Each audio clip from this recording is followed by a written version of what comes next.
শ্রাবণ মাসের প্রথম সোমবার থেকে শুরু করে পরপর ১৬টি সোমবার এই ব্রত পালন করা হয়।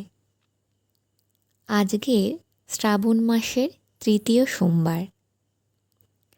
মহাদেবের পুজোতে সবচেয়ে বেশি যেটা লাগে সেটা হলো মনের ভক্তি, এবং তিনি এক ঘটি জলেই তুষ্ট।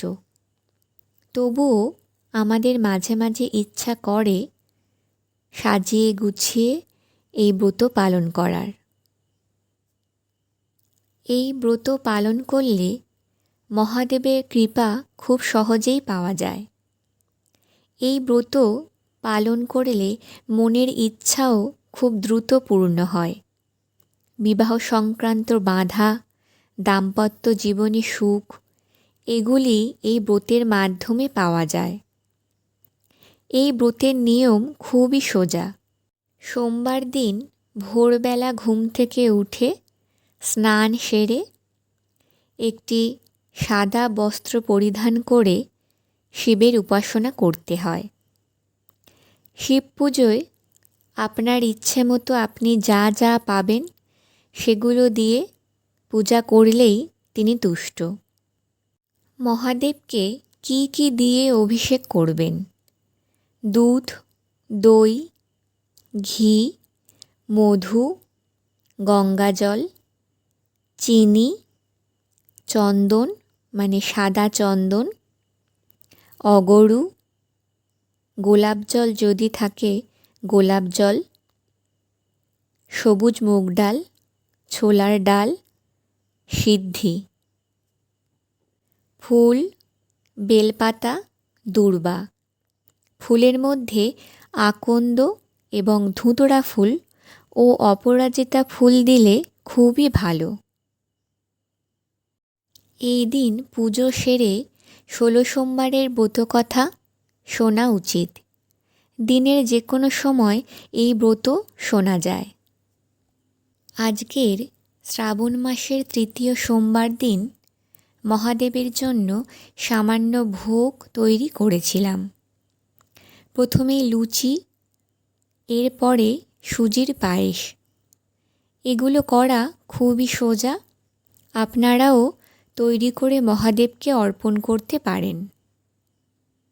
মহাদেব দুধের জিনিস খেতে ভালোবাসেন এবং ঠান্ডা পানীয় খেতে তিনি ভালোবাসেন।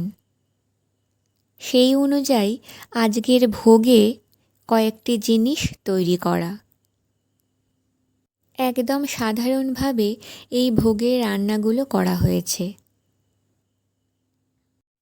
আজ ভোগে তৈরি করা হয়েছিল লুচি, সুজির পায়েস, সাবুর পায়েস এবং একটি ঠান্ডা পানীয় যেটা দুধ দিয়ে তৈরি।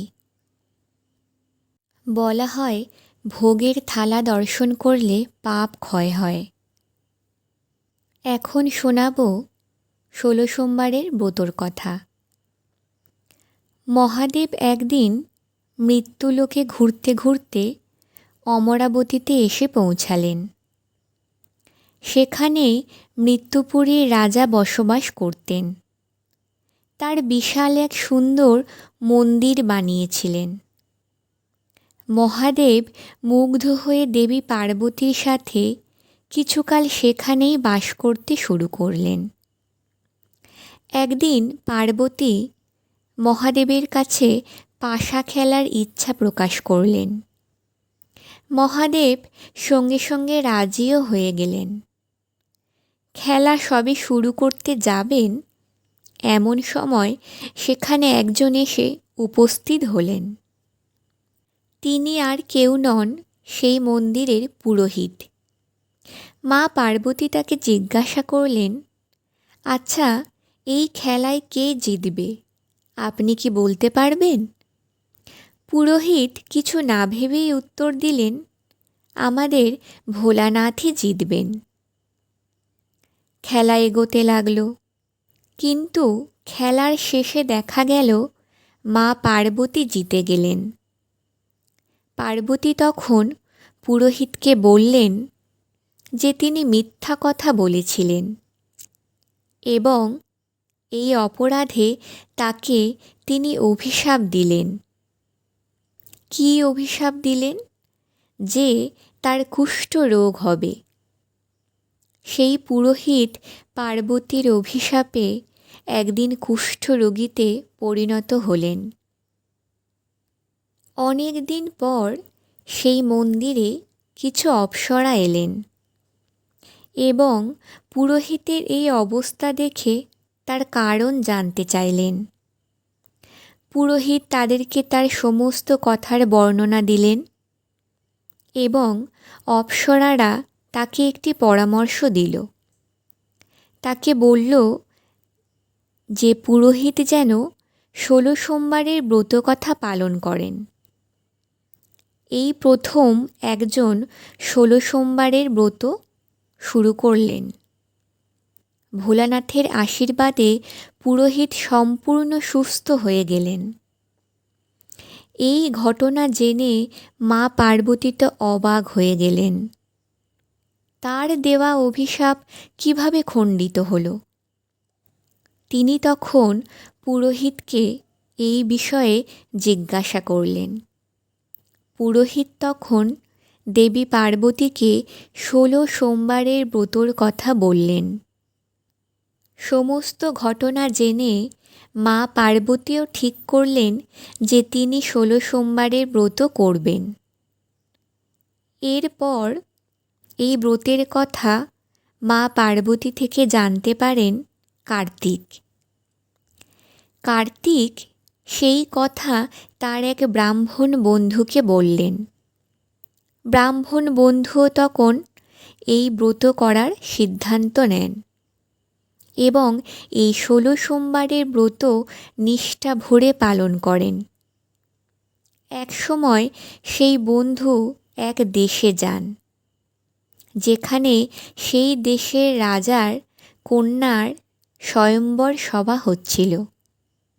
স্বয়ম্বরের নিয়ম ছিল সভায় থাকা একটি হাতি যার গলায় মালা পরাবেন তিনিই হবেন রাজার জামাই। হাতি সেই ব্রাহ্মণ সন্তানের গলায় গিয়ে মালা পরিয়ে দিলেন, আর তিনি পেয়ে গেলেন রাজকন্যা এবং রাজত্ব। সেই বন্ধু তখন বুঝলেন এই 16 সোমবার করার ফলেই তিনি এই ফল লাভ করেছেন। এরপর ফুলশয্যায় তার স্ত্রী তাকে যখন জিজ্ঞাসা করলেন যে কেন হাতিটি তাকেই মালাটা পরালো, তখন তিনি এই ব্রতের কথা জানালেন।